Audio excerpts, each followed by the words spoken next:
Sa pamamagitan ng isang resolusyon ay hiniling ni Cotabato City Councilor Dato Rai Sema ang Office of the City Mayor na bigyang prioridad ang rehabilitasyon para mapagana ang operasyon ng ice plant sa lungsod. Ito ay matatagpuan sa Barangay Kalanganan 2 na sinimulang gawin noong pang 2015 at natapos noong 2017 pero pagkatapos lang ng testing nito ay hindi na ito nagamit pang muli.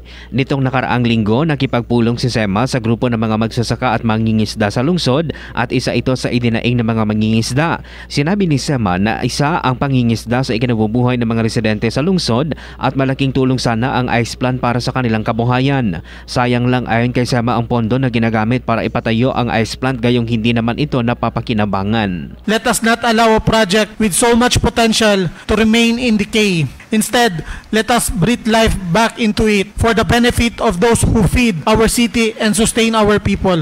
Mark Anthony Taico, NTBC Bida Balita.